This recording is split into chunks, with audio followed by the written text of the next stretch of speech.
Hi friends, কেমন আছো? আশা করি তোমরা সবাই ভালো আছো। এখন আমি আপনাদের সঙ্গে শেয়ার করতে চলেছি ওল চিংড়ি রেসিপি। প্রথমে চিংড়ি মাছগুলো কেটে পরিষ্কার করে ধুয়ে নিয়েছি। এবার আমি চিংড়ি মাছে লবণ ও হলুদ মাখিয়ে দিয়েছি।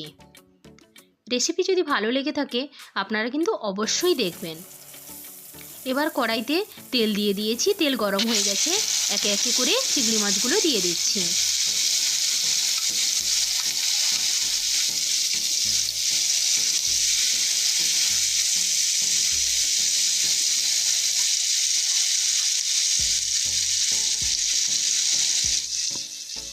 চিংড়ি মাছ ভাজতে কিন্তু বেশি সময় লাগে না। এক পাশ হয়ে গেলে অপর পাশ উল্টে দেবেন।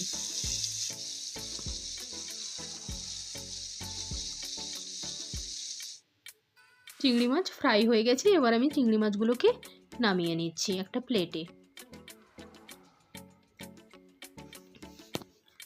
ওই কড়াইতে আমি ওল আর আলুটা ভালো করে ভেজে নেব। প্রথম থেকেই আমি সেদ্ধ করে রেখেছিলাম হলুদ আর লবণ দিয়ে, তাই এখন আর আমি লবণ দিলাম না।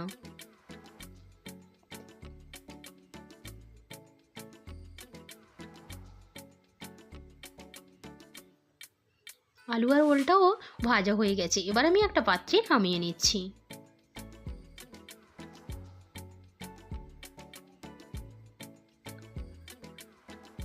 এবার আমি কড়াইটাকে ভালো করে ধুয়ে পরিষ্কার করে নিয়েছি। এবার ওখানে আমি সর্ষে তেল দিয়ে দিচ্ছি। এবার একে একে করে দিয়ে দিচ্ছি 1 চামচ জিরে, 3টে কাঁচা লঙ্কা,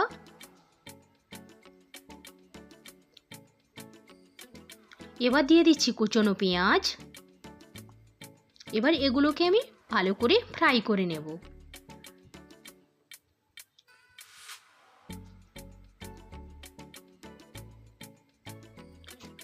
লো ফ্লেমে কিন্তু ফ্রাই করবেন।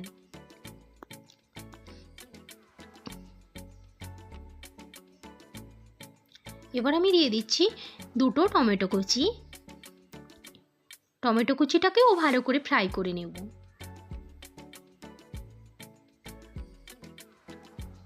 দেখুন কিছুটা হলদে ভাব এসে গেছে। এবার আমি দিয়ে দিচ্ছি 3 চামচ আদা রসুন পেস্ট। আপনারা চাইলে গোটা আদা রসুন কুচি কুচি করেও এখানে দিতে পারেন। আমার কাছে পেস্ট ছিল তাই আমি দিয়ে দিয়েছি।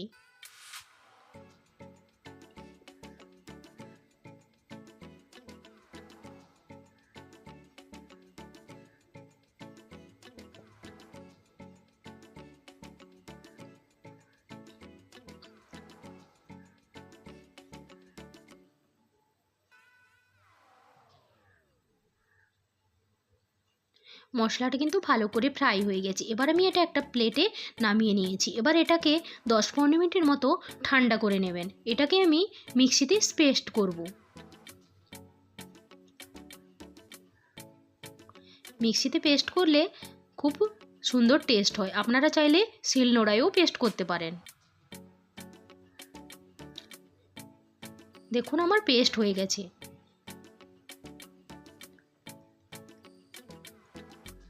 তবে হ্যাঁ, শিলনোড়ার পেস্টে তো বেশি টেস্টি হবে।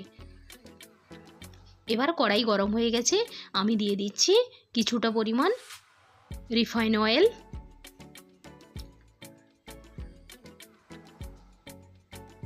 আর দিয়ে দিচ্ছি কিছুটা পরিমাণ সর্ষে তেল।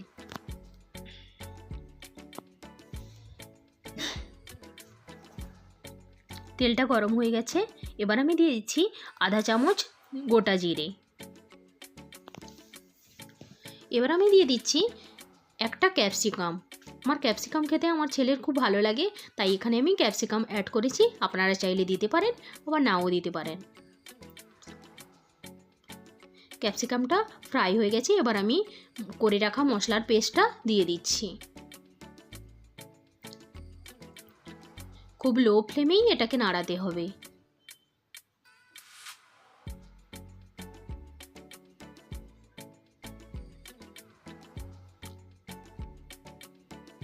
দেখুন মশলার 4 সাইডে তেল ছেড়ে দিয়েছে।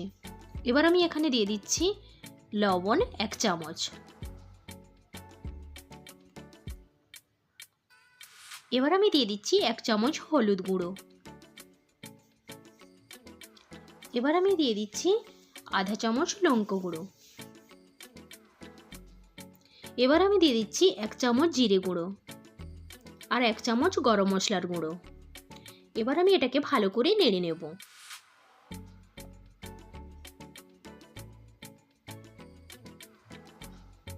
দেখুন মশলা তার গা থেকে তেল ছেড়ে দিয়েছে। এবার আমি সামান্য পরিমাণ জল দিয়ে দিলাম।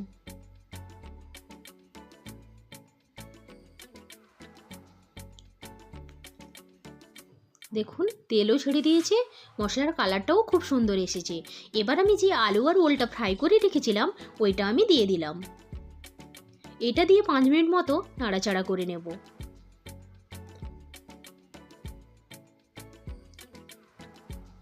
যেহেতু এটা আমি আগে থেকে সিদ্ধ করে রেখেছি এবং তারপরে ফ্রাই করেছি, তাই বেশি সময় লাগবে না। এবার আমি দিয়ে দিচ্ছি ভেজে রাখা চিংড়ি মাছগুলো।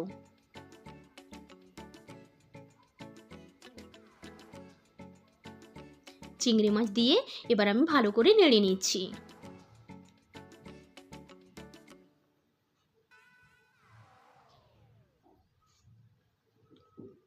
এবার আমি দিয়ে দিচ্ছি জল। জলটা আমি সামান্য পরিমাণেই দিচ্ছি।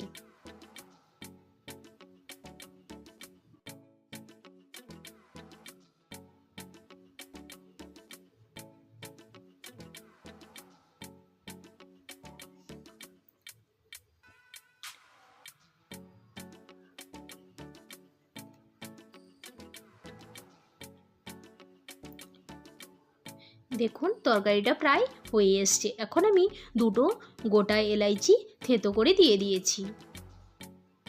এবার আমি কিছুটা পরিমাণে ধনেপাতা কেটে দিয়ে দিচ্ছি।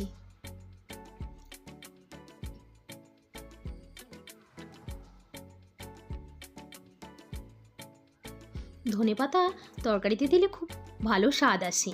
আবার অনেকেই ধনেপাতা পছন্দ করে না, বাট তোমরা চাইলে দিতে পারো, না চাইলে দিতে পারো।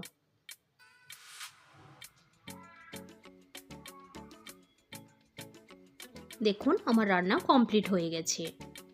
রেসিপি যদি ভালো লেগে থাকে অবশ্যই আপনারা আমার পাশে থাকবেন।